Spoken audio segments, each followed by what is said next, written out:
Well, what's gooling on, my funky fiends? Sorry, I was a little caught up with this month's issue of Famous Monsters. Not really, this isn't this month's issue. Why am I starting off lying to people immediately, David? I'm sorry. July 1978 is when this was new. But, so, like I said, back to our catchphrase. What's gooling on, everybody? It is I, the guru of gruesome, the sultan of scary, the guide to the ghoulish, the phantom of foolish, the grand duke of spook, Today, Junior!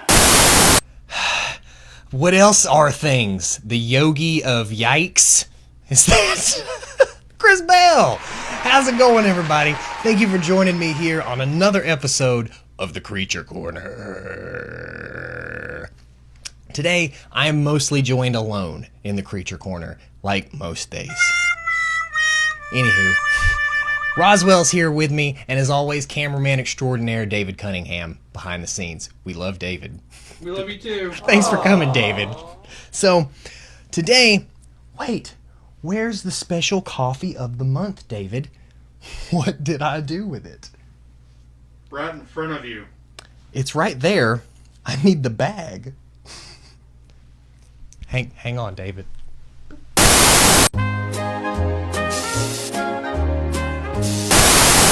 Nothing happened. Everything was fine. That was all just an elaborate part of the show. This month's coffee, this week's coffee, from Petal Java is Granny's Pecan Pie. Let me tell you guys, this coffee right here, smooth, delicious, decadent, and one of the best cups of coffee I've had in a long time. As I've said on past episodes, I'm usually not a big flavored coffee person, you know? So the fact that Petal Java has so many different types of flavored coffee that I absolutely love is mind-boggling to me. And of course they have other things that aren't just flavored coffee. They have so many other types of coffee. The Ethiopian Yirgacheffe, which I finally realized, David, I've been saying Yirgacheffe this whole time like a jabroni, and now it's just Yirgacheffe. You are so dumb. You are really dumb. For real. So the Ethiopian Yirgacheffe, the Costa Rican Tarazu, all kinds of great coffees. But tonight, we're going with Granny's Pecan Pie because we need something down home. We need something close to the heart, and nobody makes it quite like Granny does. So I'm going to have to plunge my own coffee. That sounds obscene. Anywho, Roswell's here to help me this time. So Roswell, if you will levitate yourself up. Yes. Put your hand on the plunger with me. All right. Here we go together, buddy.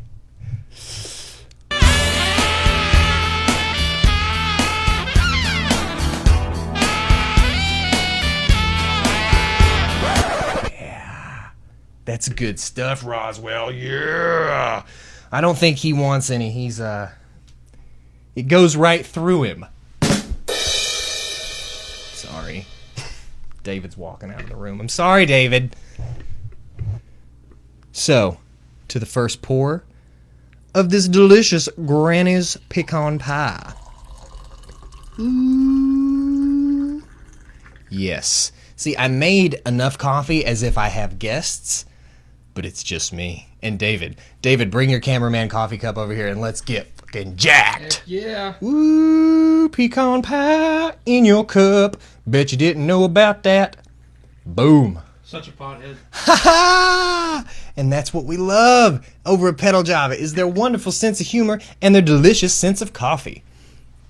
So David, since you're the only one here today, this is some hot coffee. Oh, hot, hot, hot, hot, hot, hot, hot, hot, hot.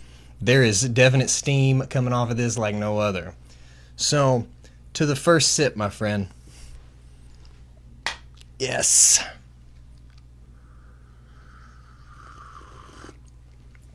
Oh.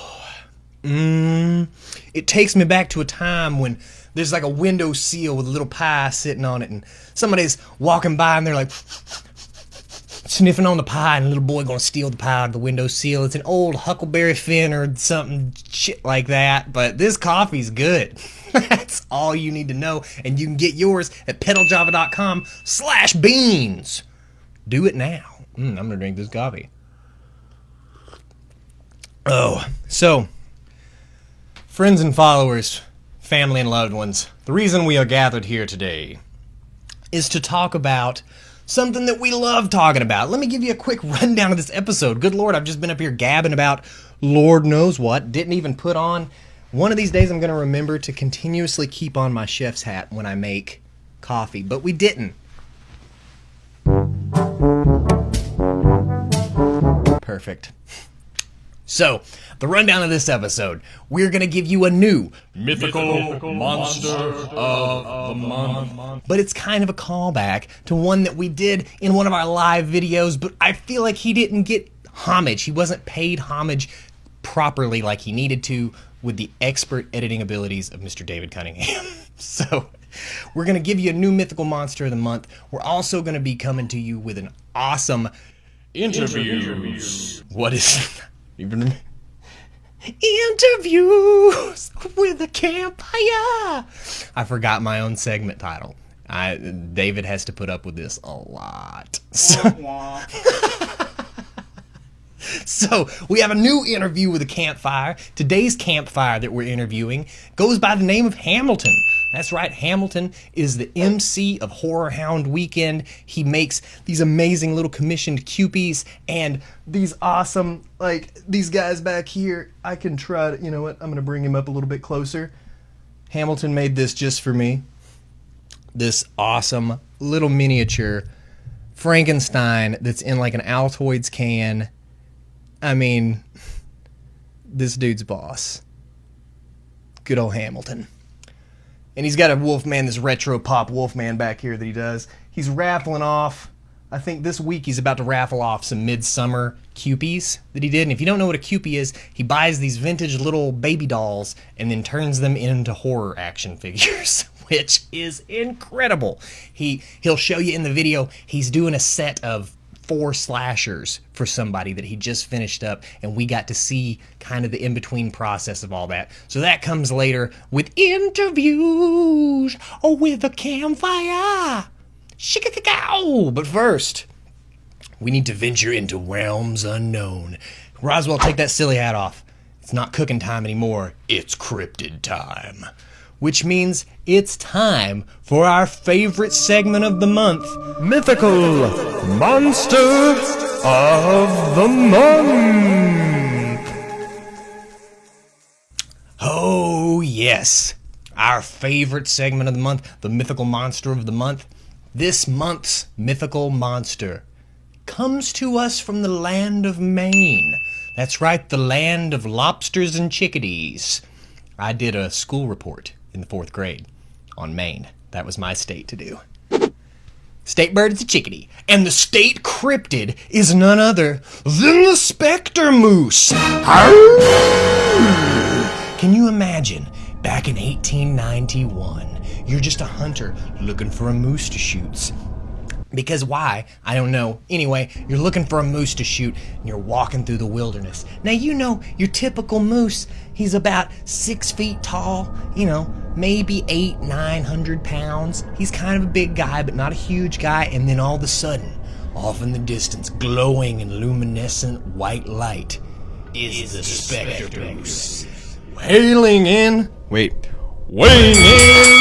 2,500 pounds, standing at almost 15 feet tall, with a horn span of over 12 feet, the Spectre Moose. Now, what makes the Spectre Moose so crazy is that he just kind of, you see him off in the distance. He's this huge moose, right? And for some reason, people's first instinct when they see a beautiful animal is to shoot it. Why? But people have tried to take shots at this moose, and you know what? Moose is invincible. Pew, pew. Bullets just bounce right off of it, and it ain't even taking any damage. But then it turns around and stomps the moose shit out of people, and it's beautiful. But if you've ever seen this moose, you should let us know. First of all, if you have accounts of any cryptids that we talk about on the show, I would love to hear your stories. I will put your stories on this show. Let's talk about that later, though. This coffee's so good. The Spectre Moose. So, beady red eyes, right? The Spectre Moose has white and gray fur. 1891. That's when the thing was first seen. Several sightings came out of it after that. Lots of hunters started, the first time a hunter ever told somebody he saw the Spectre Moose, they're like, yeah, okay, you saw a Spectre Moose, sure. Then, like a hunter said that, and they're like, whatever, dude. Then a logger, who was apparently a much more established person in the society because people believed him more, said he saw the Spectre Moose, and everybody's like, whoa, well, if the logger saw it, it must be real. So now all these hunters from all over the land are coming to Maine to try to get a shot in at the Spectre Moose. And a few of them did. A few of them accounted that they had seen the moose. They took several shots at it, and nothing. Just poop, poop, poop, fell right off, and then the moose turned and charged them. That's the renowned story of the Spectre Moose. But nowadays, it has been seen recently, and in recent sightings, people feel like it shows up as kind of an omen to bad things coming. Kind of like Maine's Mothman now. He's showing up. Ooh, there's trouble afoot. So that's cool, Moose. Moth Moose, the Spectre Moose. I got all... Same thing. Same thing, buddy. Now, I know there's a lot of naysayers out there that are probably like, Spectre Moose. Okay, yeah, I'm sure they caught a fish this big, too. There's a difference between a fish and a Spectre Moose, though, buddy. Fish are real, and so are Spectre Mooses. I don't know what the difference there was. But, so nowadays, if you make your way out to Maine, out to a place called Lobster Lake, you just might be fortunate enough. And here's the thing about the Spectre Moose too. Somebody else shot it and caught it. This guy says they hung it up because they were going to gut it the next morning. They hung it up that night, woke up the next morning. Moose is gone. Houdini. Houdini. So, those guys tried to catch the moose. No moose for you, buddy. Some other people accounted that they saw like a pack of moose. Mooses? What's the plural there? Meese. That's what we're going with. There's some regular ass meese out there in the field, and then up on the top, you got your bucks, your dudes that are hanging out watching over the herd. But then one specifically, they said made the other two full-grown male mooses look like pygmy mooses. And I don't know if you've ever seen a cute pygmy moose, because they don't exist, but Spectre mooses do, because this one is standing there 15 feet tall, 2,500 pounds, making these other guys look like little shrimpy moose people. And then when they turned around, they're like, hey, you guys see this moose turn back around? No moose. Moose is gone, giving it the illusion that it is in fact a paranormal entity. So the Spectre Moose is just out there in Maine. It's Maine's perfect cryptid, because what other cryptid could come out of Maine other than like a spooky lobster? And that's not scary, but a moose? Have you ever seen a moose? A regular moose is scary, but a 2,500 and no moose to date has come. Just in case you're wondering about moose facts, this is moose fact number 3. No moose to date has come even close to the height or weight of the Spectre Moose. He's top of the food chain, baby. Gold belt champion, brother. Coming at you full moose spectrum. Spectre Moose. So that, my friends, is this month's Mythical Monster of the Month. the Spectre Moose. I hope that's the Spectre Moose call. I know that people do like Sasquatch calls and stuff. They go out in the woods and That's the mating call. That's the mating call. You gotta knock on the tree, and if the tree knocks back, it's a Sasquatch. I'm already done with that cup of coffee. That's a good sign. Let's pour some more. You need some more? I'm good. Here we go. He's got a full cup still. He's enjoying it, though. So, David, go ahead and roll the outro. Mythical Monster of the Month. So, that was this month's Mythical Monster of the Month, and I hope many of you out there in Maine, if you're watching, just walk out of your house now, go down to Lobster Lake, and just start going in different directions. If you do, please send me a video of that, and I will feature you right here on the channel of Spectre Moose spotting. That's what we're going to start. I'm starting the viral channel right now, the viral challenge, Spectre Moose spotting. Go outside your house if you live in Maine and try to get a clip of the Spectre Moose, please, for me and my know-how. Because I know it's real, and I need you to know it's real too. Moving right along. Getting the moose out of here by Spectre Moose. That's what most of you didn't notice, is that we actually had him in studio. But he stood over there off camera.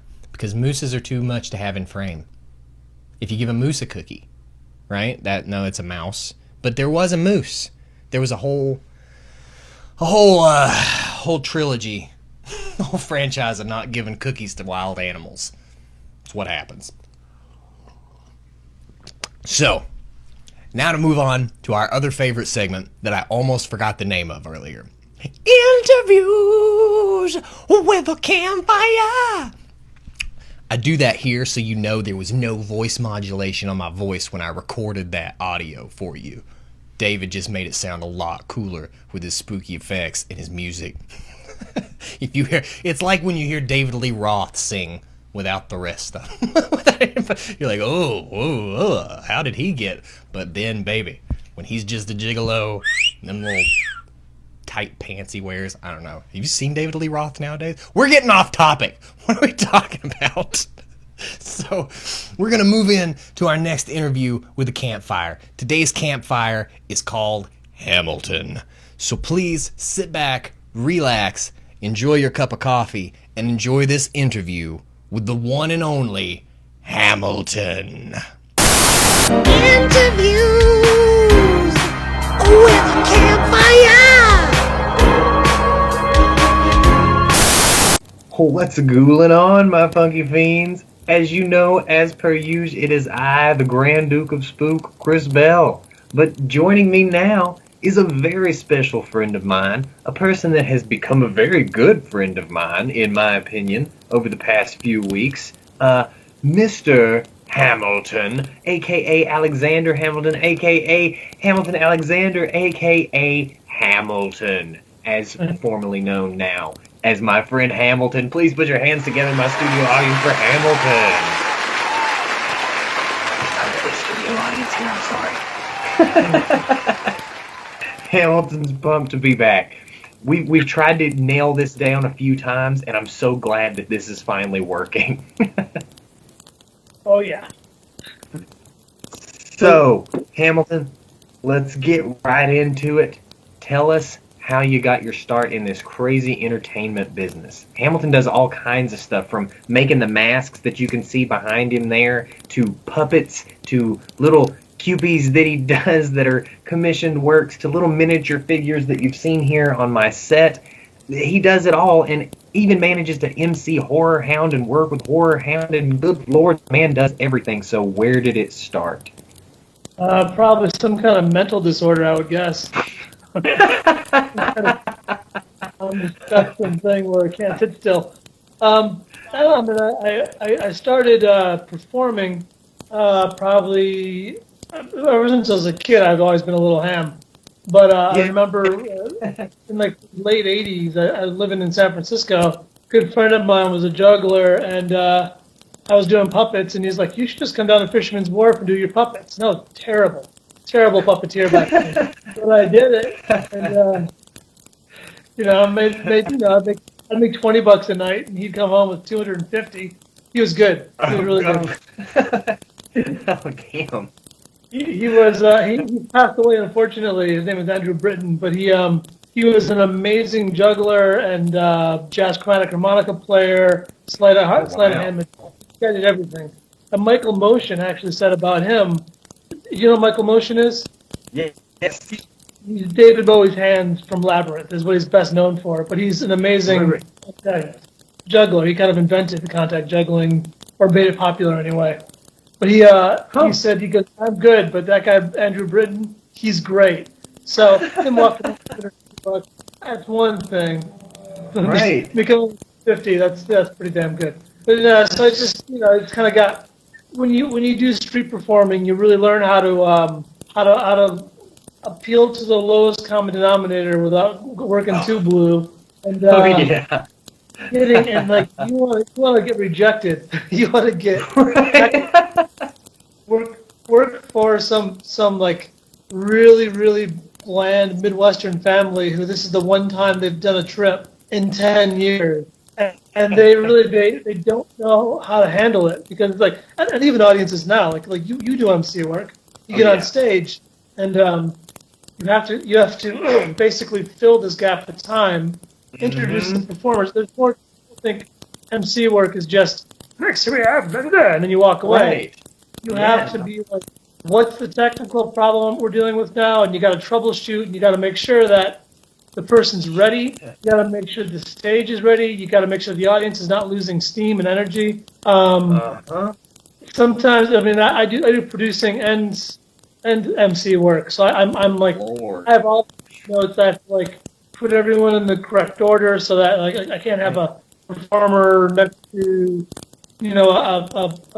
someone does body contortion stuff because shit falls on. You got to like get everything in order correctly so that there's no obstacles on stage. There's like a minimum turnover time. And then if something goes wrong, you need to be able to fill time on the fly. And you also have to be willing to if someone fucks up, you got to take the heat for it. You're kind of like the target. You're like the rodeo clown on stage at some points. People don't understand that, but yes. Yeah, so like you got to take this, because if someone else fucks up, it's on you, especially if it's your shit. So I actually worked into my acts. I will purposely fuck up or bomb just so I can bring it up again. So it's kind of like manage the expectation of it, but it's like a fun little game to lose the audience and bring them back again. There's certain jokes you can make that are automatically going to lose your audience. Oh yeah. And if you make those jokes and you gain the audience, you are probably should leave. Yeah, no doubt. Perfectly crafted Bill Cosby joke should be wasted. But I got my start doing it back then. I kind of got hooked on being on stage, because I mean, as a visual artist as well as a stage and performance artist, I find that 75% of my time I'm an introvert, and so in order for me to be able to sit calmly for 15 hours, I needed to kind of get all that out. Absolutely. So it's kind of like that 25% of extrovert is that's say for business meetings, that's say for pitch meetings, that's say for going on stage. It's like because you have to be like, hey, and like, do a walk away, you go. Yeah. A little aside, one of the greatest things I've ever seen in my life.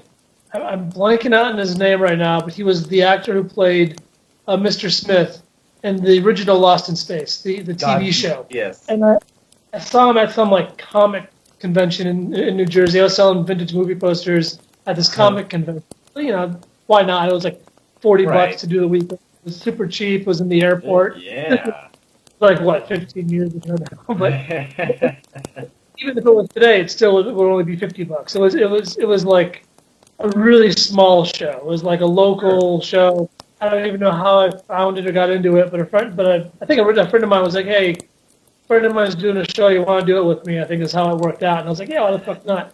But I was stood up right across from Jonathan something. We'll Google it later. But he walked in, and this is right before he died. He looked like he was going to die that day. Like he walked looking along, he didn't have a handler or a management or an agent. By himself with the little rolling briefcase, shuffling over, and I'm going, holy shit! And he was like 3 feet tall at this point. He looked like he could die at that show. And he sits at the table and he lays all the 5 8 by 10 selections out, and he sits there like slumped over. And then someone walks up to him and he goes, "Hello!" And he automatically turns on, like an automaton. He's like, and he's just such a and he does the photograph and the autograph. And he takes the $10 and they walk away and he goes.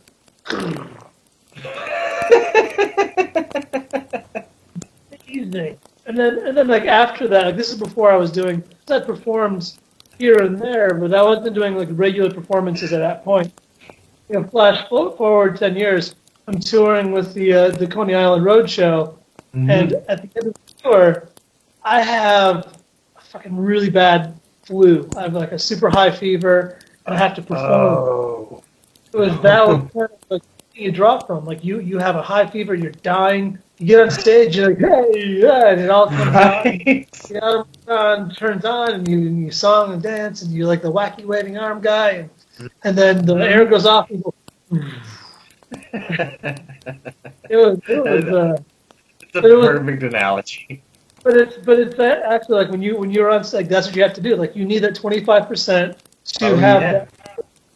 You know, and inversely, for me to sit still and do artwork for the other 75%, or just do quiet things at home. I sculpt and I paint and I do everything, and that just requires sitting still and focusing. And the best way to focus is have no residual anxious, nervous energy, and being on stage, all that nervous energy. So it gets it out there, you know. And then you find something you like to do. Like I got my start with my original sideshow. My cat is doing nonsense. That's all right. Kitty cat nonsense. I kind of learned it as I went. I set up a Fiji Mermaid, and I would go to like Horrorhound and other conventions, and like have a little tent in the back and do we dress up in costume and period costumes, like see the Fiji Mermaid and yes. I had like in a big box, and I'd go, if you lean in and look carefully in the background, you'll see, some bullshit, like a unicorn or whatever.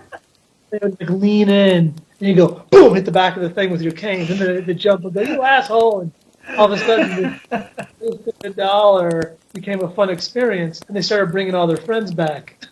And so, the friends would jump when you hit the box of the cane. So it was like the simplest, most basic performance you could possibly do.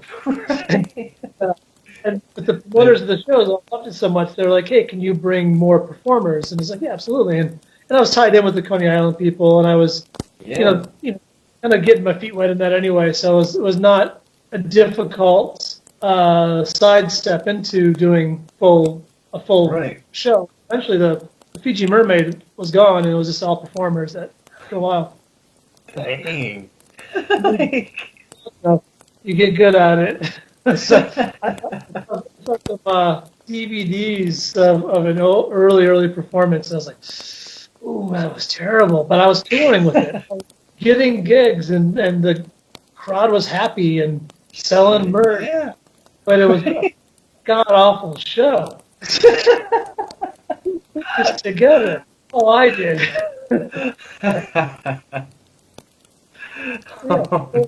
And you gotta do it. You gotta do the shitty little shows. You gotta street perform. You gotta perform in a coffee shop. You gotta perform in someone's foyer.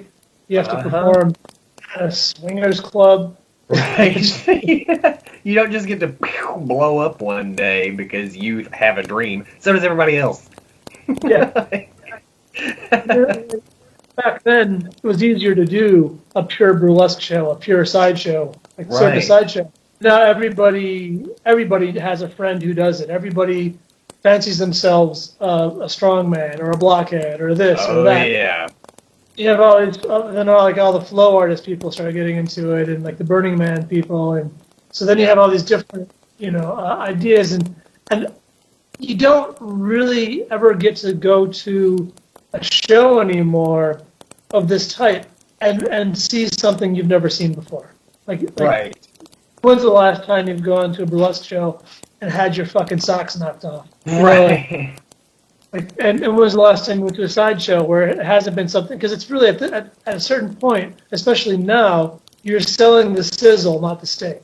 So it's it's all about how you're serving this thing. And so I slowly started, as much as I love doing the sideshow stuff, as much as I love the circus arts, I had to start branching out into other things. And I'm like, I've done burlesque, but I'm not.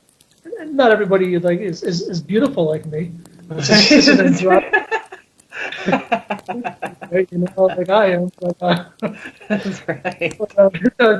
It takes all flavors, and that's the thing about burlesque. It's very forgiving. It's very supportive. But it's like in order to really do anything, you have to be good, and you have to practice, and you have to have a unique thing that you're bringing to the table, and that's where it starts to be more and more difficult. And I was in a good place when I was in Austin doing the burlesque stuff. I would partner up with people actually wanted to see. So I would work with Zoya and Shelby, and they did like pole and aerial stuff, and I just became like the middle. I'd build sets, I'd build stuff, so they'd go, hey, we want to do a burlesque of Silence of the Lambs. It's like, so we broke the routine. We broke the tease down into, I did the first part where I actually stripped down into a human skin, suit that I made, and I did the full tuck. I did, yes! Like you gotta go the distance. It looked like skin and whatnot. If you look at my Facebook and the performance pictures, you'll see it. Yes. But then Zoya, she's performed with for Snoop Dogg, like on his stage during his shows. Like she's a professional. Damn. She's fucking amazing. She teaches. She's just incredible. And so she played Precious the Poodle. So she did a routine as Precious. I did a routine as Buffalo Bill, and then while the other was performing, we were walking around the VIP section, like putting lotion on people's hands and stuff, and pouring them champagne. That's beautiful. Yeah. So it's like, so you gotta have something, a different kind of hook to do that. Otherwise, they'll notice that you're not pretty. Already established, I'm gorgeous. Right, exactly. My humility, I'm the most humble man in the world. There's no one more humble than me at all. That's right. And you'll argue with anybody who says different. My humility is as nuanced as Margaret Hamilton's performance as the Wicked Witch in Wizard of Oz. Just amazing. Like you wouldn't even know she wasn't a witch. She was so subtle. Right. That's perfect. That's my humility. So, Hamilton, you started doing your own variety show, like you were saying there for a while, that you pulled all these people together, and then at which point did you get so you started with puppets. That was the thing you did, and then you moved on with the sideshow, the carnival masks that you make, your MC work. How did you get tied in with Horror Hound and all that stuff? Well, like I said, I would do. I worked for a magazine called 1313 Magazine. It was like maybe 3 or 4 years came out. It was a great magazine. Unfortunately, it kind of imploded. The guy who ran it, blanking on his name right now, but he really good at inspiring people. Like he had a lot of energy. Yeah. People on board to do shit and do shit for free, and he was really good at motivating. But he was very disorganized, so he never made deadlines. And it was unfortunate because it was a gorgeous magazine. It had like he had like all these incredible artists did covers for it. Like Piggers did cover for it, and oh cool. Hartman did covers for it. Who does like Rob Zombie album covers and stuff. Yes. And then he got Bill Moseley interviewed Rob Zombie for it. So he got all these people to do things for him. He just wasn't at making the deadlines, and it imploded. But on that magazine, we never met during that time period. But we met a year or two later. Nathan, who runs Horror Hound, also wrote that magazine because he was writing for Tom Art Toys at the time. So he started Horror And then, like I said, I would sell movie posters, and so I did some trade with him. He was like, "Hey, why don't you come and do my show? You can sell your posters. If you give me this poster and that poster, I'll give you a free space." And I was like, "Fuck yeah!" Right. Free space, and he get movie posters, and so it was a win-win. And then just slowly it turned into like I bought the Fiji Mermaid, and he was just very open to any kind of entertainment or extra thing that no one else is doing. And at that time, there were no like after parties. There were no like, there was like you go to a convention, it'd be convention that would encompass celebrity autographs. The meet and greets weren't even happening yet. There was no meet and greets. Wow. There was no photo ops.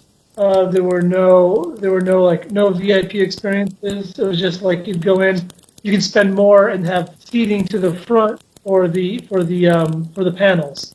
So like that was your perk. And then you would have like for autographs, you'd be able to have front of the line privileges. That was really all you got for your convention experience. And everyone was at the table, and all photos were done at the table, and it was very. I mean, this was like what 10, 12 years ago, and it changed almost very quickly. But the prices also went from like an A-lister would be getting $20 an autograph, and then you'd have your run-of-the-mill B-lister getting, and I mean no disrespect when I say A and B, because absolutely not. The people I'm most starstruck by, no one even knows who the fuck they are. Right. Me too. Yeah, completely geek out. Right.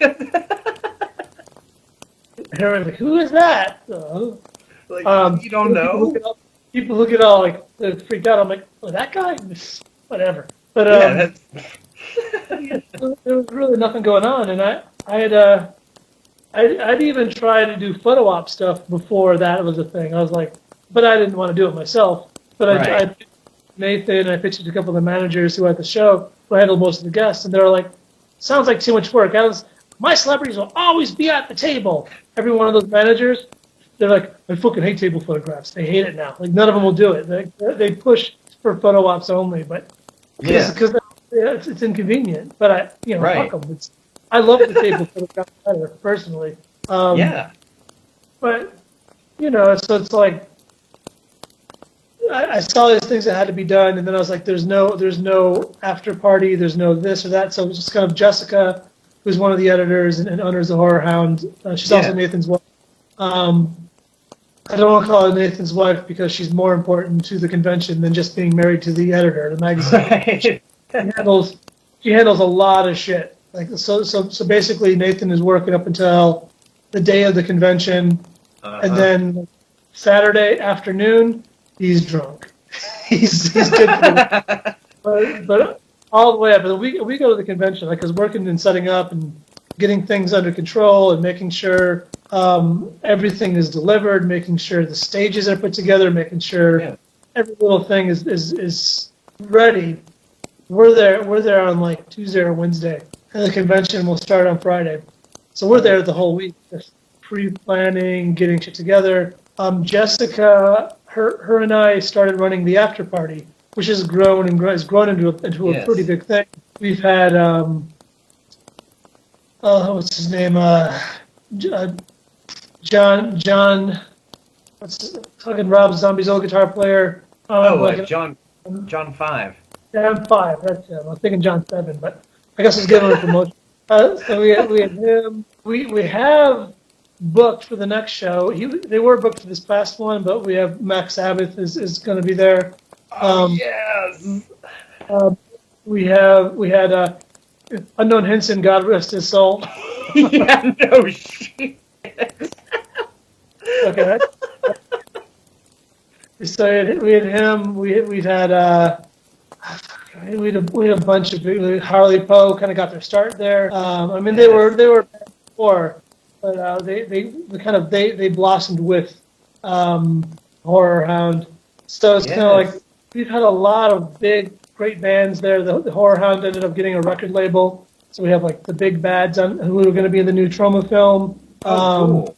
And they're in the Horror Hound record label. And then we have For the Wolf, Big Bad, Harley Poe, and a few other bands I'm blanking out on. And then so we get like big after party events. We've had we do a thing for a while. We're doing a pajama dance party because to make the after parties interesting, you need to start doing new, and then getting people excited about it before the show. Absolutely. Not just so for like 3 months before, we're going, bring your pajamas. People are like, why would I do that? I'm going to Burberry. Then we finally, it took a while of explaining to people and like promoting it, and then getting people going, I made my pajamas, and posting pictures of them in their homemade pajamas that they made. And people go, oh, I get it now. And then they got excited, and they came on board. So the first, I have one of the guys from Night Living Podcast, great podcast, if you haven't checked it out. Yeah. Night, NOTLP, Night Living Podcast, great guys. They're based out of Cincinnati, fucking hilarious. Or a lot of, they segue everywhere, but they're great, funny people. But Kelly from that group, I got him. He's a writer also. He's put a couple books out. But he wrote me these Dr. Seuss type, like kind of rhymes, but they're all about serial killers or werewolves, and then we would get guests to read them. And I do. John Jareth, who was from Wolf Creek. He was my favorite of. We had 3 people do it. We had Jamie Kennedy did the first one, and he was really good. John Jareth came in, and he's like, "Oh, what the hell is this? Oh man, I can't believe it." He's bitching about it. I was like, "Oh, this is gonna be terrible." He gets on stage, and he just goes into character. It was amazing. It was like a switch. It was incredible to watch him do that. And then we had Mark Patton, who was in Nightmare on Elm Street Part 2, and he just did a documentary called Scream Queen, which is on Shudder. I recommend it. Good documentary. Absolutely. But he wanted to kind of promote his documentary, which at the time they were still filming, and so he's like, can I do your bedtime story and promote my show? We're like, fuck yeah, go be on. Yeah, please. He shows up in pajamas. He brought his own pajamas. Oh my god, that's beautiful. On the back it said what did it say in the back? It said like Nancy Boy or something on the back. It was really fun. Like he went all out. It was like pink pajamas, and so it was like they got excited, and then the audience kind of lost, like after the novelty of the pajama dance party, and after 3 of them in a row, they were like, eh. So then now we have different. We've been having bigger bands play. We also had like John Waters came in and did an after like a reading of his work. Henry Rollins has come in twice, done stuff twice, just doing spoken word. There's my cat. It's a special guest. Yeah.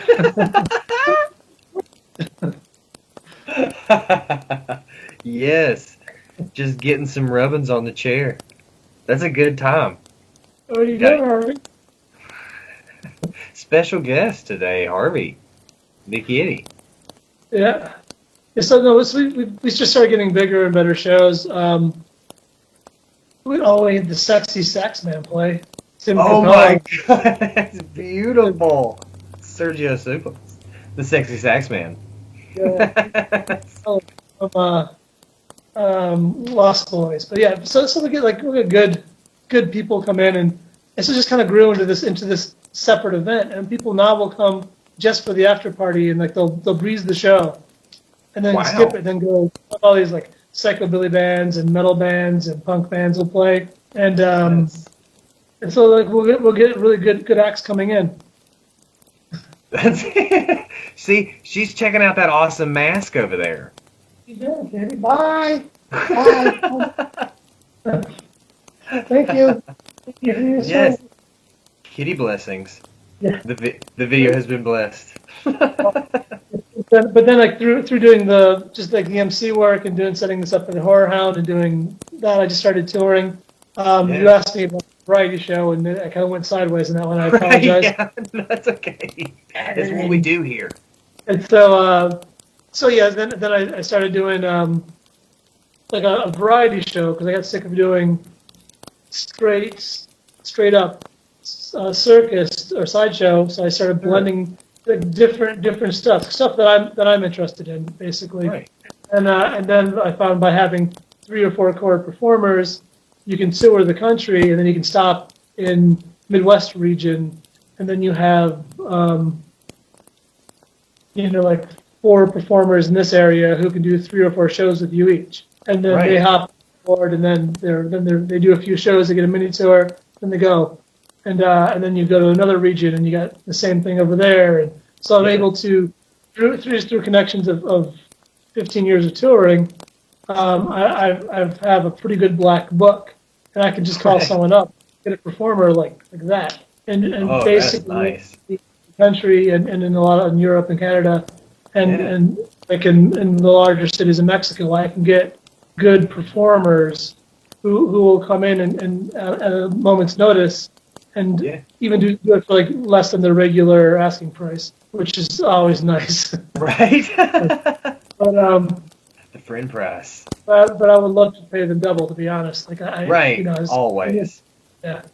But so I started doing that, and then I started doing started getting offers to do television shows, and I got we had a pilot for a while that was being farmed around myself and this guy named James Taylor, and not that James Taylor. He wrote a book called Shocked and Shocked and Amazed is kind of like the quintessential book on sideshow, the history of circus and sideshow, and it came out like in the 90s, and they kind of blossomed at about the same time that Lollapalooza and the Jim Rose Circus started becoming relevant and bringing this all back into the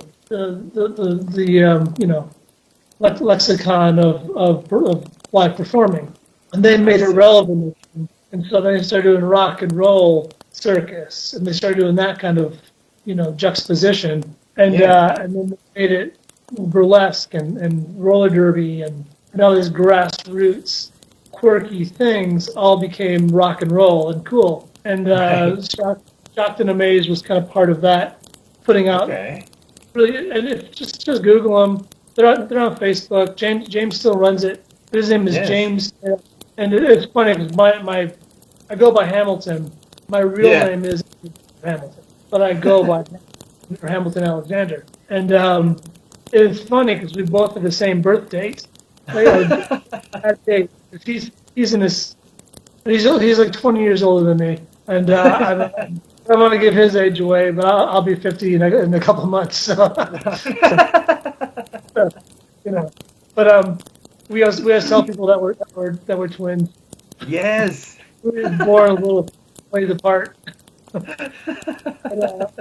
He's a great funny motherfucker, and a lot of times if you watch the Learning Channel or Discovery or whatever the fuck it is now, they'll do a history of the circus or sideshow, and they'll have a talking head on there. James Taylor, what's his name? Tim Robbins. I think Tim Robbins. Yes. Yeah. And then you'll have Penn Jillette, and you have these people kind of as the experts that they bring on board to. I see. Yeah, to kind of give the history, and they really know the shit. And James supplies he's got one of the largest collections. Most of it's in storage now.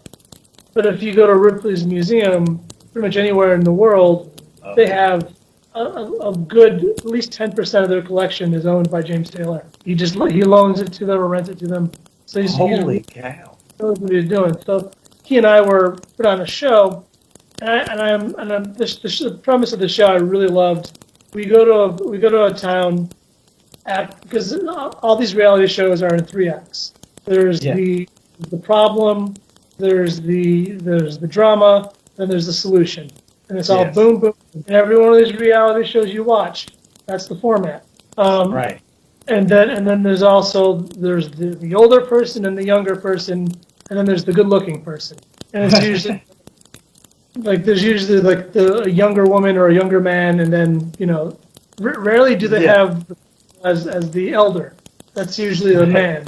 And I'm not saying this to be, stir up any trouble, but just Right. watch them on your own. Notice that format, and they have it's a 3-part. Everything is problem, drama, solution. You're not wrong. And so the Act 1 is we go to a town. James will go, well, Hamilton, in this town, Houdini did his famous escape right in this corner. And we'd walk and look at landmarks, and he'd tell about Houdini's upside down escape in a straitjacket. And then he's like, now we're going to go and we're going to meet somebody. And then we meet somebody, and then so the premise is we go, we learn history about a stunt. I have to then learn the stunt before the end of the show and perform it successfully on stage. And so,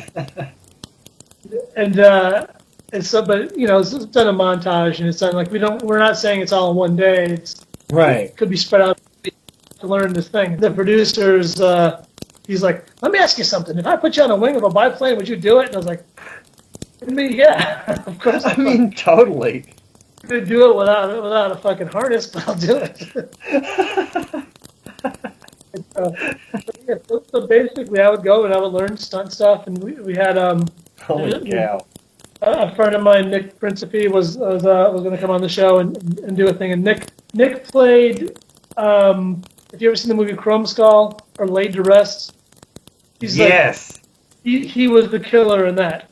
He's like Skull, and he's a stuntman, but he also does mask work and act. He's an actor, stuntman. Oh, cool.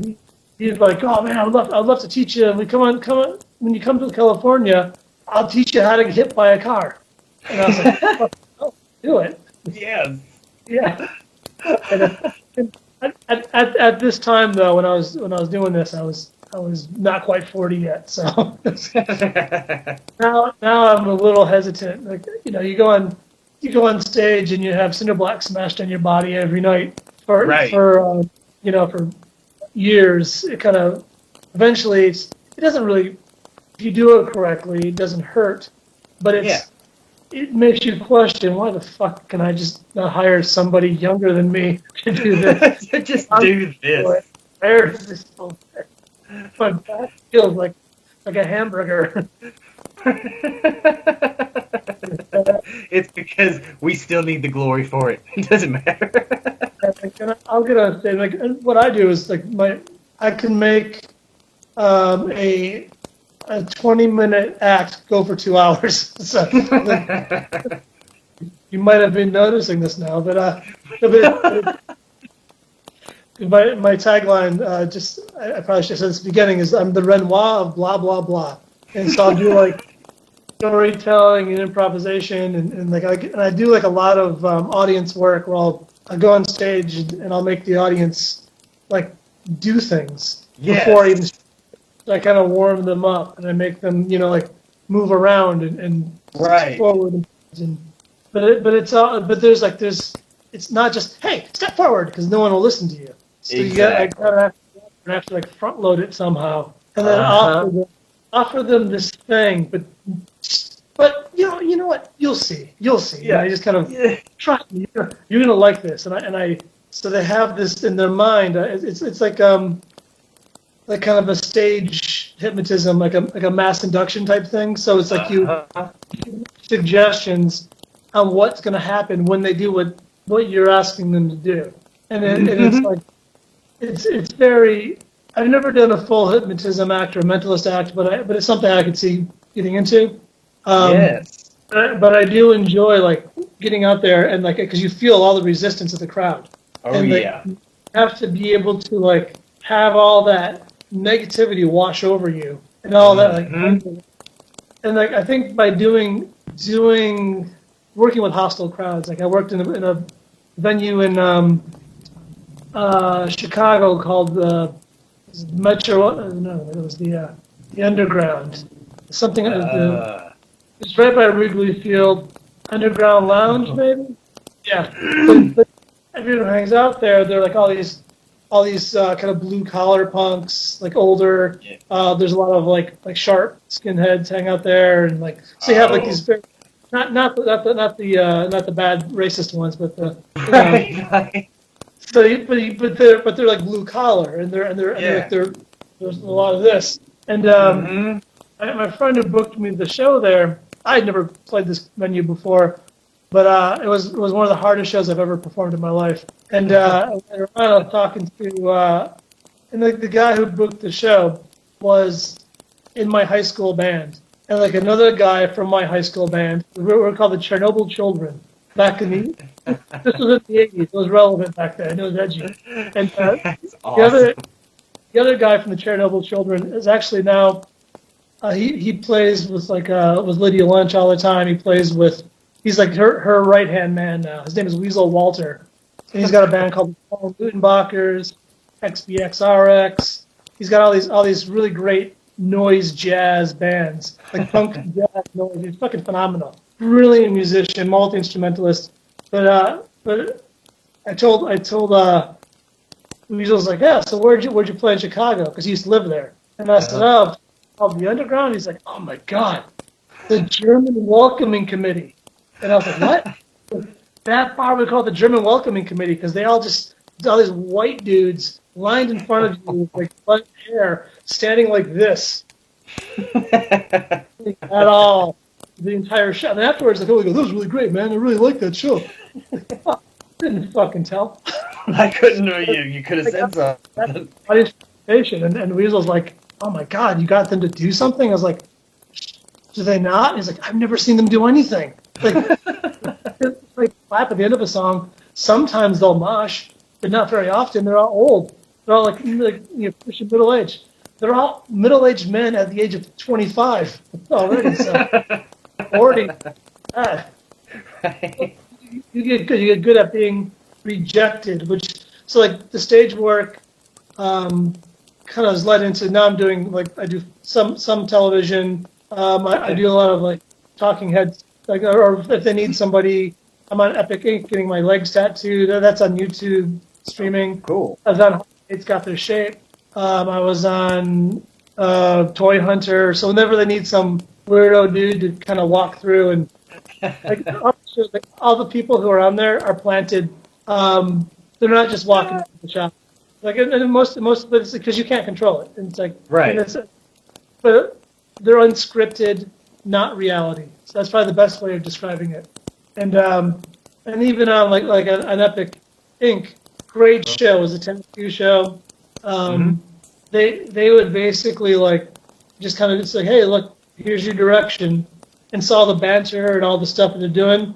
It's all like they might go, hey, the thing you said 2 minutes ago about blah blah blah, that was really funny, but we didn't have the sound right. Can you say it again? But it's not telling them what to say. They're just going, we need to catch this from a different angle, and that's really so. It's like it's fluffed because you really can't actually set up a camera and catch it all. I mean, no, because you're essentially filming a 15 or 20 minute documentary, and then you nature documentaries of the planet Earth and whatnot, and somebody sees a snow fox jump in the air and grab a marsupial and back into a hole. Right. They sat in that fucking tundra or wherever the fuck they are for 8 months before they shot, and then they have 100 people all around the world, catching the Mongolian butt snake or whatever the fuck it is. And so they have them all doing whatever, and they splice them together. But they've got the budget for it. We have a show, like American Pickers. You see the guy pop his head in the attic and go, oh, right. They're already up there looking at him. So when they catch that angle, they already know what he's doing. Right. And then other shows like Toy Hunter, half the crap on there belonged to friends of mine. They just need something cool. Show. And then they had me on that show. They had me go, hey, do one where you haggle. Now do one where, and I didn't have my credit card with me. I was up in the hotel room. They filmed the Horror Hound one year, and so then the producer gave me his credit card to fake swipe through the machine. And when I signed it, I had to sign a slip of blank paper over and over again. So I would just draw dicks, I would write obscene things, and I hand it to the guy to try to get him to crack up. He didn't crack. Oh my God, Stone. What's up Well, with that? He just had no humor. Right? Then after doing that kind of stuff, I went on and I started working with the producers from shows I was on to try to sell my own show, and it's like it's a tough selling a project to a studio, a production company. It's hard. Yeah. I don't think Right. Because like you'll get in there and you'll put 8 months into filming a sizzle reel, 2-minute long sizzle reel, and then you have enough leftover footage where you can compile teaser reels and you can compile a pilot episode if they want it. So you film a lot. So you film for months and you edit like 5 or 6 things, and it's like that little bit from a small production company, like just doing a reality show, that would cost about $10,000 out of pocket. And so then you take that to a production company who would then take it to their pitch meetings with networks and whomever. And I've had shows stolen from me where I'd go in for a pitch meeting and then they'd be like, you know what, we like the circus thing you're doing. And I'm like, yeah, but it's been rejected. I've pitched a show to somebody, they rejected my show, and then they're like, here's a concept for you, and they pitched me my show from the previous year back to me. And I'm like, I don't give a shit whose idea it is. I mean, just I pitched a show that was basically stolen, and the guy pitched, and I don't think it was the production company stole it. I think the guy, middleman we were working with, probably kept doing it, and his boss is like, you come in here again with one more fucking rehashed idea, you're fired. You better give me something new. So he's like, so he just pulls my idea out of his ass.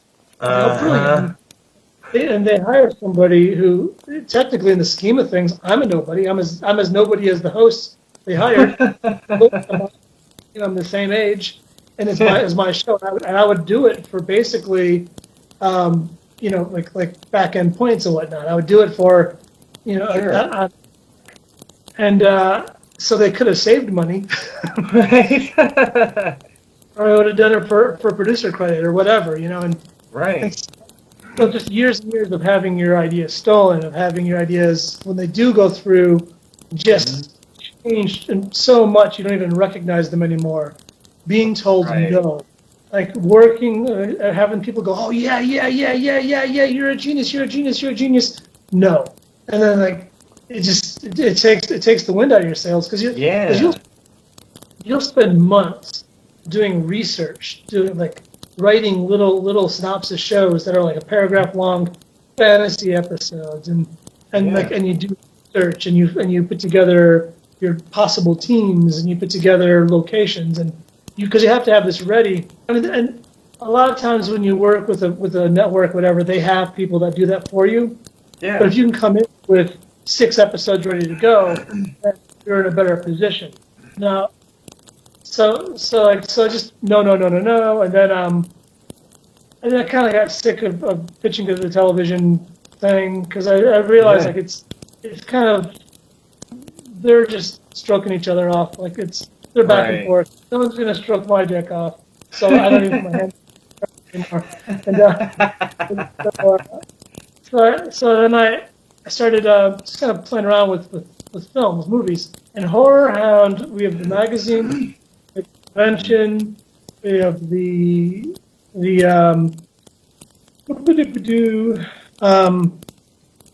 my brain just stopped. Record label. There's now we're slowly getting to Horror Hound TV, which is a YouTube thing now, but eventually it'll be its own thing. We have Horror Hound film production, which only right now is one movie called Portal, and it's got like Heather Langenkamp is involved in it. From Nightmare on the production company did all the makeup for it.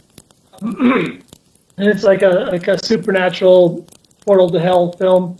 The first one we did, and then so I'd written this movie concept, this film concept. I'm not going to give you any details because I've never seen it But I through working with Horror Hound, I got to know a lot of the celebrities and become friends with them.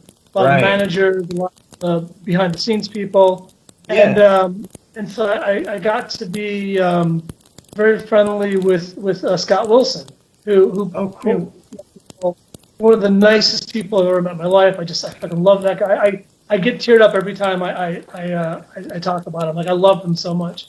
And we would drink like old fashions together and smoke cigars, and he would tell stories of old Hollywood, and he just really cared. Like he was like his character. He was a little salty. He would tell a good dick joke. He also was very kind and very gracious person. So I gave him this concept. I told him this concept for a movie. I was like, I think I'd like to have you in this. And he's like, that's really good. He goes, when you do this movie, I'll do it. I'll be in it. I'll help you produce it. I'll be in it. And he passed away, before I even got it down. But when I told our investor, I told him the concept. He grabbed me by the arm, by my tripod, and he pulls me into like almost into a team closet in a convention. He goes, "Tell me more." So I told him the whole concept. He goes, "I have never seen this movie." And I was like, well, yeah. Just because no. You hear a pitch and it sounds like other things. And I was like, well, it's influenced by this and that. He goes, yeah, but not those things together. Because those are two films that are iconic, but I've never seen like that cross thing. So he loved the idea so much that I signed a non-disclosure with him, and so it was kind of given. The budget wasn't as high as originally needed, because we need close to $1 million, because it's a wow. It's the thing is it's a ensemble cast with like 4 major locations and a lot of prosthetic makeup, and so that's like every single day it's like $40,000 a day to do a small feature for something like that. That's why it's so important to do like careful directing and production. That's why, like, if you're not careful, you can go over budget like that, and not even and not an inch of film. So, that unfortunately, like due to COVID, like we would be filming and wrapping that. We'd probably be in post now if it wasn't for COVID. And so, but it's like, and because we're not going to be able to work on that scale right off the bat. Because we do have a significant number of older actors who were going to be in it, we can't really risk them. Right. And then once you are able to start filming again, you're going to be looking at strange SAG rules. I talked to one of my friends, Ezra Buzzington, who was in the I think Black Sails, whatever the John Malkovich. Oh. Thing. Yeah. And he was in The Hills Have Eyes too. He was in Ghost World as Weird Al, the waiter. But he's like he's the headful horseman. He's in a lot of stuff. So I asked him. I was like, you're a working actor. You do a lot of you only do SAG stuff. What is the climate for SAG character actors right now? Because we're gonna have like a star in our film, but not super big. He's like, well, right now we're looking at no one's going to fly anywhere, and the only one who does any filming is going to require like double or like almost double or double and like 3 times their usual amount for hazard pay. You're going to have, and then you're limited to having X number of crew on stage at once. You're limited to having X number of cast, so you can only have, I think it's like 14 to 20 people on set at one, and like you would have up to 100 sometimes. Right. So like you're only allowed. It's a small number. I think it's like 14 on set, 7 actually on active set. Oh, and wow. So you're very limited in your scope, and so you can't really do an ensemble piece. You can't do crowds of monsters. You can't do so you have to. Everything has to be very controlled. So we've been talking to the investor of Horror Hound. We actually pitched a few different films, and we've kind of said, hey, look, we can do them for X amount of dollars. Instead of being, $1 million, we can do them for, 150, 175, and do smaller pictures. And so we're gonna do like ensemble cast, like creature features. Yes. Such a like Jason, Friday the 13th. That's a creature feature. The Terrifier it's out now. That's a creature feature. Yes. Killer Shrews creature feature. Yes. Creature feature. Like it's just like the drive-in. It's a schlock thing, and you can do high quality film. Budget like Terrifier. I have to say, love it or hate it, it's fucking it's a perfect creature feature. Oh yeah. So if you think about it for 2 seconds, it'll all fall apart. But the thing is, you don't think about it. It's you're just like hum eating. Oh it's yeah, like, I love it. Yeah, it's a fucking riot, and you never. I think to myself, how the fuck does Art the Clown have saws and scalpels and knives and in a fucking hefty bag? Like, I've raked my lawn before and not had that kind of luck. but you don't think about it, and you're like, I mean, I've cut through not a human being down the torso, but I've cut through, like a soft piece of fresh pine with a hacksaw. You don't work that fast. No, there's no way. The kills are all completely, but the thing is, they're so satisfying and they're well done and they're well edited, and that's really what it's about. It's about good editing. It's about a good hook. It's about an iconic monster, and that's basically it.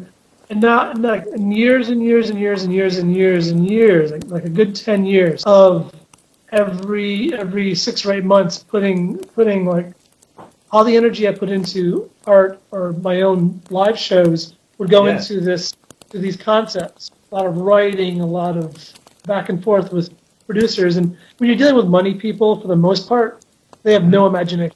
So like you explain your concept to them, they go, and then they'll finally get it. And now you're relying upon this person who it took 25 tries to even like come close to your vision of what you're trying to them. They finally grasp it and they go, oh, this is a good idea. I see how I can market this. And now it's their job to go to the next guy who's their boss, who has even less imagination. And now he's got to pitch. And now he's pitching. It's kind of like playing telephone with people without imagination. And they're like, it's like this one thing. But that thing already exists. Oh yeah.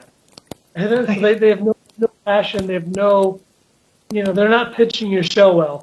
And they're just kind of giving a flat pitch.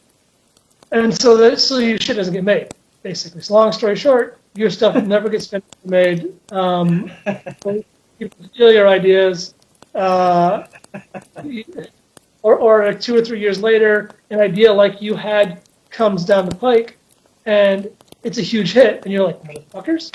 That was originally and you could have had that because they want you to give them something no one else has ever seen, but they want something that's zero risk. So they want something that they know people want, which is something they've already seen. So they're kind of back and forth.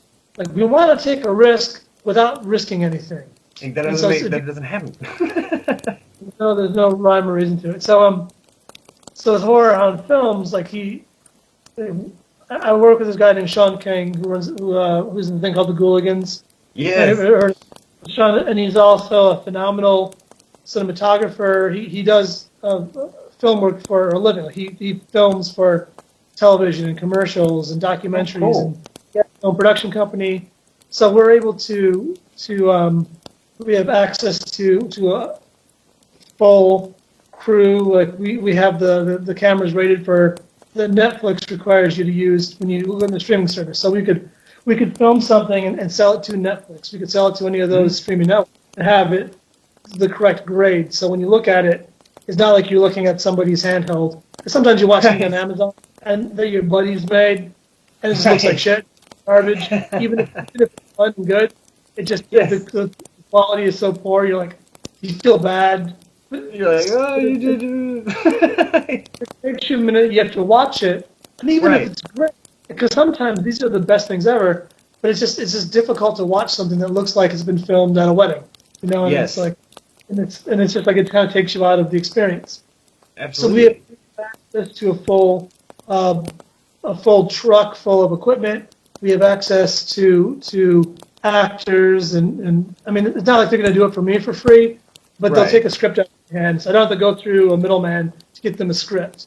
That's nice. And then sometimes they'll do it for less money. Sometimes not. You know, Right. but I have access to them through my work. Also through doing years of performing, I have access to other performers who could come and Right. be excellent backdrop. If I ever need to get a fucking fire, I don't have to call 25 people. I have 25 Yeah. people that I can call, all 25 do fire reading. You know, it's like, and That's a nice book to have, though. I've been working service bar industry for 25 years because that's what you do when you're an actor or performer. You work at the restaurants and bars. I have access to food service people. I have access to friends who do makeup, who are professionals. So I can get a multitude of people to work with me, and it's a beautiful just all these years of doing what I did. It all pays off. Like no matter what job you do, there's a use for it later. I think we talked about this last time. If you wash dishes, and then you go on later on, skills that you learn while washing dishes, you can apply them to other things. Absolutely. So it's like whatever work can be applied to other work you do. So there's no such thing as it's a bad. Even the job is terrible and everything around you is awful. It's never a waste. Like No. work can always give you a skill where you're like, I motherfuckers who worked at the Gap. Watch them, and it's like if anything, it's impressive as shit. And none of them forget. Right. If anybody has watched this interview to this point and you work at the Gap, leave a comment and tell me the shirt and tell me if you can do it as beautifully without the board as you did with the board. And if you've never worked at and it could be Gap, could be Hot Topic, could be any of those places. If you worked at those places, you know what I mean when I say the board. Oh yeah, the board. Well, Alexander, before we go, I'm going to show off some of these awesome things that I got from you because, as we talked about before, Alexander does do awesome commission pieces. Oh, he does awesome commission pieces like this one right here. This badass little Wolfman werewolf miniature diorama that he did for us, and this awesome Frankenstein diorama in these like Altoid tiny cans. I love your work. These new Cupies that you're doing with and the big boy statues, and it's all so good. Yes, that's exactly what I'm talking about. And he's got a hat too. I just finished this little fella today. I got commissioned to do 4 slashers. Oh yes! Whoa! And his mask comes, dude. That looks incredible. I was like, how can I make this interesting? But I got little holes in the jacket. And Yes. what I'm working on right now, I'm working on a Michael Myers and a Leatherface for the same person. Whoa! So they're I'm doing doing 4 of 4 for one person. And then I got, where's my list? Is here somewhere. I got a Clownvis Presley, who actually I tour with Clownvis Presley. Which go on YouTube and look up Clownvis Presley, the King of Clown. And so I tour with him. We tour with ICP. We tour with Matt Sabbath. We tour with. We did a bunch of touring with Unknown Henson, and I'm telling you, he was not like that in person. Right. I think there's like something in the air because all these people I know who were always fucking cool, they might have been a little more conservative or whatever. They all 100%. crazy. They just like fucking what's his name? Mike Christopher, the Hare Krishna zombie. Yes. He was a fucking lovely guy. Really liked him. Talked Facebook with him all the time. Look at his posts, he's fucking total QAnon. And I'm like, Yeah. I was like, I can't deal with you. Like, and I don't know. Hopefully, like when all this passes, and Right. after the current administration is gone, maybe Yeah. things will get normal again. But I miss a lot of people. Right. Yeah. But Just can't deal with that. yeah. I kind of lost the point of what I was saying there. It's okay. We were talking Clownvis Presley. Oh yeah, yeah. So we do a bunch of on Instant. So I tour with him a lot. Like he's kind of like my main tour gig. Yes. And the funny thing is that when I go on stage, I'm the Renoir of blah blah blah. When I work with Clownvis, I play a character called Uncle Barry, and that came along because I was a different character at first, and then Columbus said something to me one day, and we were driving over the Arizona desert. The windows were down, and he said something. He goes, "Hey, to the next show, can you blah blah blah blah blah?" And I was like, "Oh, absolutely, man. Whatever you need. I'm your Huckleberry." And he went, "What the fuck does that mean?" And I was like, "Huckleberry? You've never seen? Oh, I thought you said you're my Uncle Barry." And we laughed, and we sat there for like 5 minutes, and both of us went, "Uncle Barry would be a great character," because the Columbus travels with the Columbus Mafia. Because he's got like all these like henchmen in the background who all wear Columbus Mafia patches and sunglasses, and he berates us and fires us every show. And so like when we do tours, it's usually like he does like Columbus to the Rescue is on Facebook every weeknight at 10 p.m. Cool. Eastern, 9 p.m. Standard or Central. I highly recommend watching Columbus to the Rescue. It's a lot of fun. Yes. But and actually, in Columbus, I believe he's going to do some stuff with the virtual Horror Hound convention coming up in September. Oh, cool. But when we tour, like we're still the supporting act, or like with the Insane Clown Posse, he was the MC. So he'd do his acts, which I performed with him, and then he'd go on stage between bands and introduce the next band.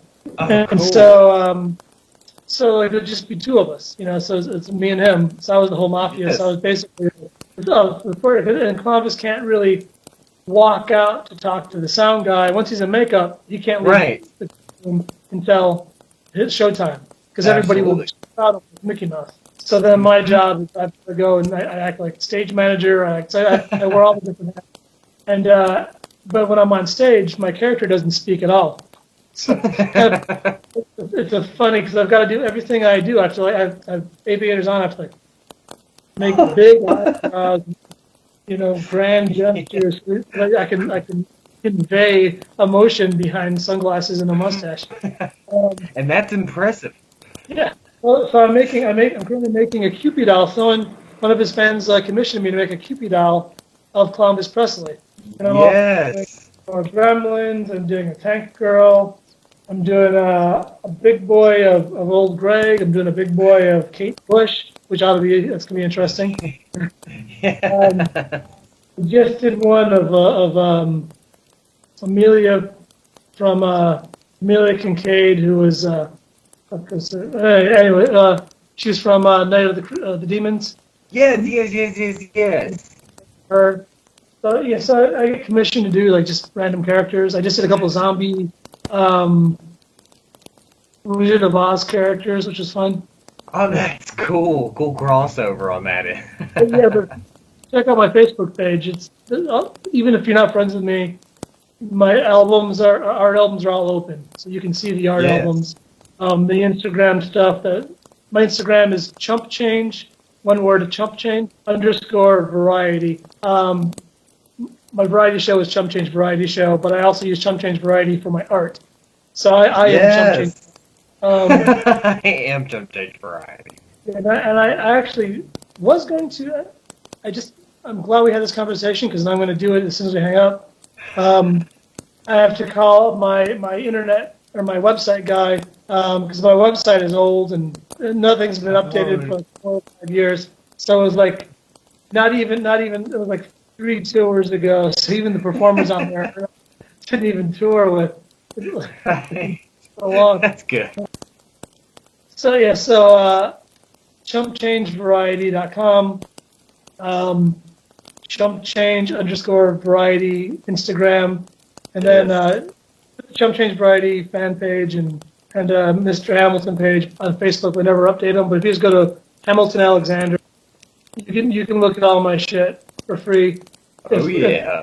If you send me a friend request, and we don't have a lot of mutuals or mutuals in common, I will ignore it. So if you send me because I'm almost full. I've got a lot of people on there, and it's like I purge almost every day, especially in this day, especially now. I'm like, oh, you're an idiot. Cool. Goodbye. So I'm very particular about adding new people. So if you send me a friend request, send me a note saying this is why I'm wanting to add you, so that I'll know that you're not going to blow up my shit with calling me a snowflake, whatever. Right. No, Hamilton, you have been so much fun to talk to every time. I mean, MC to MC, like we said last time, a lot of people think it's like gang warfare, but in the end, there's going to be a Highlander situation. Yeah. That was the perfect. Yeah, but in the meantime, we can have fun with it. Yeah. So I got to get you out to CreepyCon sometime as my guest. So that next year. Like that too. Yes, that's all right. Dream come true. That's all. And if you wanted to, you could bring your recording and walk around and do some floor stuff, and I would love that. try to get one or two celebrities to do a thing with you. Yeah. Who probably would be down for doing something on this show with you? John Dugan. I love John. You want me to ask him if he wants to do one? Absolutely. John did my old show with me, actually, so I do need to do a new interview with him. Yeah. He was at CreepyCon last year. Yeah. John is great. He's one of my favorite human beings. He is. He's so much fun. He was such a good sport about everything. Like, we had to go upstairs to do the interview because it was so loud downstairs, and he hiked up all these stairs with us. He was a beast, man. Such a nice guy. Yeah, he's So great. definitely ask him if he wants to come back on the show, because I would love to have him back on the show. Yeah, I would ask Bill Mosley, but he just started doing some other online stuff, so he's probably going to be like, he's doing a cameo or something. So he's all about that. He doesn't want to. Right. He doesn't want anything unless he's getting paid. Which I understand that. He's all out of cons. I'm not saying that in a bad way. No, not at all. Huh?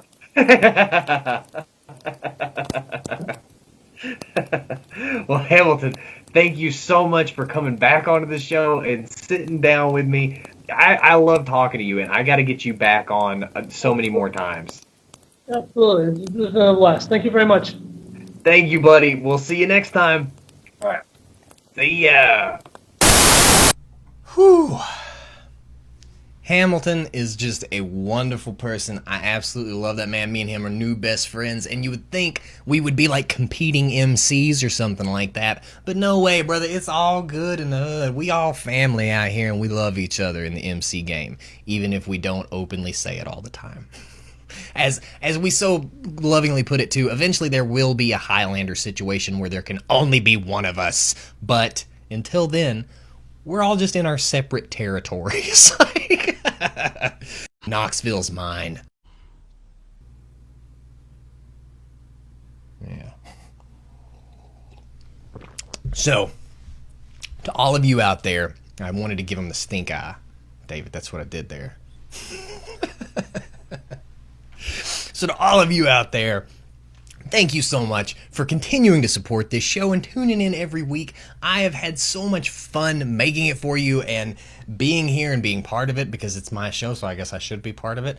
But I couldn't do it without David behind the camera. David is my lifeline, my lifeblood in this show, and you all 100% make this show possible.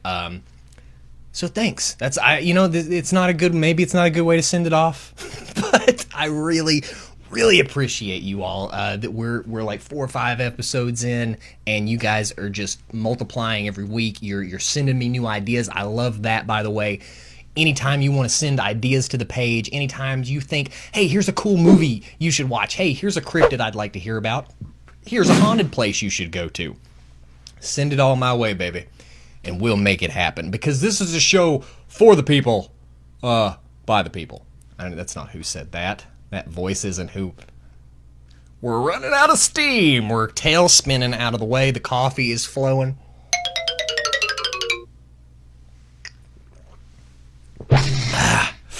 And we finished it all.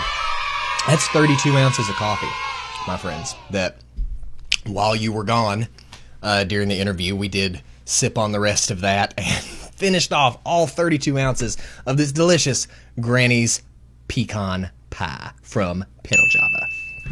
Be sure to get over there, check out Pedal Java, check out all our other fantastic sponsors, which come up at the end of the episode here.